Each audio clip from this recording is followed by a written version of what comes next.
ఇవాళ మా మా ఇంట్లో మీ అందరి కోసం పన్నీర్ కూర. మనం ఎన్నో డబ్బులు ఖర్చు పెట్టేసి మనం బయట నుంచి తెప్పించుకుంటాం, ఎప్పుడైనా తినాలని అనిపించినప్పుడు నాన్స్ తెప్పించుకుంటాం, లేదా పులావ్స్ తెప్పించుకుంటాం, దాంతోపాటు పన్నీర్ బటర్ మసాలా ఇలా మనం ఎన్నో ఆర్డర్ చేసుకుంటాం, తెప్పించుకుంటాం, తింటాం.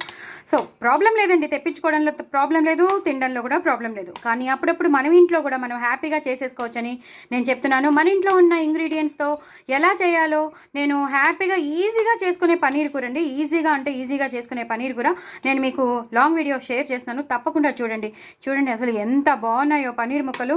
హ్యాపీగా మన ఇష్టం వచ్చినట్టు చేసుకోవచ్చండి, ఎంత కావాలంటే అంత చేసుకోవచ్చు. ఎందుకంటే అదైతే లిమిటెడ్ ఉంటుంది, ఇదైతే మనం అన్లిమిటెడ్గా తినచ్చు. అందుకని చెప్తున్నాను, పిల్లలు పెద్దలు అందరూ ఇష్టపడతారు. ఇప్పుడు వచ్చేవి హాలిడేస్ కాబట్టి చక్కగా పూరియో చపాతీయో ఏదో చేసేసి ఇచ్చేసి, లేదా బిర్యానీ లాంటివి రైస్ ఐటమ్స్ చేసేసి ఇచ్చేసారనుకోండి, ఇలా తినమన్నారనుకోండి, హ్యాపీగా తినేస్తారు. అసలే పన్నీర్ అంటే చాలా ఇష్టం పిల్లలకే కాదు పెద్దలకి అందరికీ ఇష్టం. సో మీరు కూడా తప్పకుండా ట్రై చేయండి. నా ఛానల్ని సబ్స్క్రైబ్ చేసుకోండి. చూసారా, ప్లేట్ కదిలిపోతుంది. సో నేను ఒక్కదాన్ని తీస్తున్నాను కదా, అందుకే కదిలిపోతుంది. సో డూ ట్రై ఇట్ అండి. నా ఛానల్ని సబ్స్క్రైబ్ చేసుకోండి, సపోర్ట్ చేయండి. ఈ కదలడం మాత్రం మీరు మనసులో పెట్టుకోకండి. నేను ఒక్కదాన్నే చేస్తున్నాను కాబట్టి వీడియో చాలా ఇబ్బందిగా ఉంది. సో ఈ చిప్స్ నంచుకొని తినండి, అదిరిపోతుంది. పిల్లలు మాత్రం ఇష్టపడి తింటారు. ఇగో ఇలా పెట్టుకోవాలండి, ఇలా పెట్టుకుని ఇలా తినాలి. సూపర్ టేస్టీ అండి. తప్పకుండా ట్రై చేయండి. నా ఛానల్ మాత్రం సబ్స్క్రైబ్ చేసుకోండి. అస్సలు మర్చిపోవద్దు. వెరీ